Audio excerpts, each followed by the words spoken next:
I'm Miss Monet, and this is Lizzie, and today we thought it'd be fun if we read to you from the Star Wars trilogy. So if you've seen the movies, and maybe you just want to hear more about the Star Wars universe, this is a great book to pick up from Barnes & Nobles. So we're going to start with, this details what goes on in the movie A New Hope. So if you guys are familiar with the fourth Star Wars movie, this is what happens during that movie.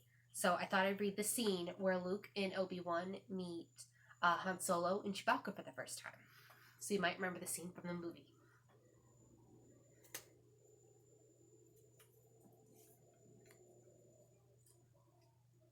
In the booth, they encountered a sharp-featured young man, perhaps 5 years older than Luke, perhaps a dozen. It was difficult to tell. He displayed the openness of the utterly confident or the insanely reckless. At their approach, the man sent the humanoid wench who had been serving him on her way with a whispered something which left a wide, if inhuman, grin on her face. The Wookiee Chewbacca rumbled something at the man, and he nodded in response, glancing up at the newcomers pleasantly. "You're pretty handy with that saber, old man. Not often does anyone see that kind of swordplay in this part of the Empire anymore." He downed a portion of whatever filled his mug. "I'm Han Solo, captain of the Millennium Falcon." Suddenly he became all business. "Chewie tells me you're looking for passage to the Alderaan system." "That's right, son, if it's on a fast ship," Kenobi told him. Solo didn't bridle at the use of the word son. "Fast ship? You mean you'd never heard of the Millennium Falcon?" Kenobi appeared amused. "Should I?"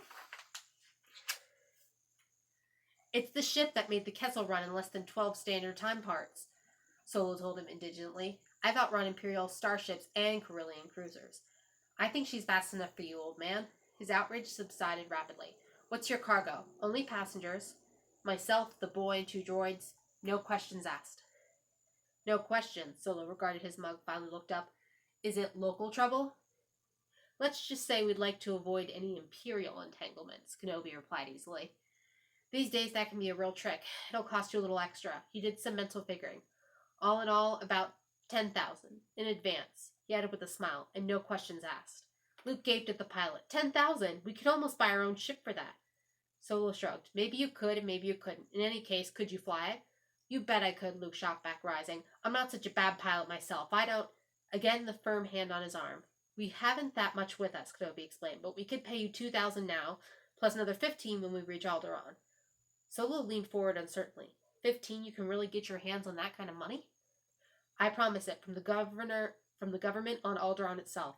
At the worst, you'll have earned an honest fee, 2,000. But Solo seemed not to hear the last. 17,000.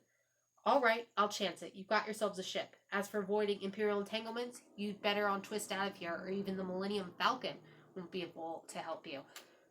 He nodded toward the Katina entrance and added quickly, "Docking Bay 94, first thing in the morning."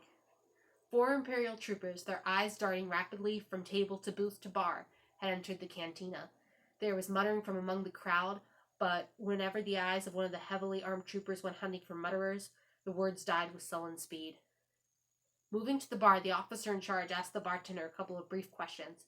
The big man hesitated a moment, then pointed towards a place near the back of the room.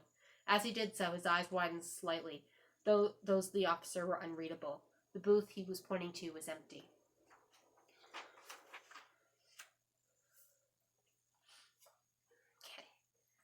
Chapter 12. Luke and Ben were securing R2-D2 in the back of the speeder while 3PO kept a lookout for any additional troops. "If Solo's ship is as fast as he's boasting, we should be all right," the old man observed with satisfaction. "But 2,000 and 15 more when we reach Alderaan." "It's not the 15 that worries me, it's the first 2, Kenobi explained. "I'm afraid you'll have to sell your speeder." Luke let his gaze rove over the land speeder, but the thrill it had once given him was gone along with other things best not dwelt on.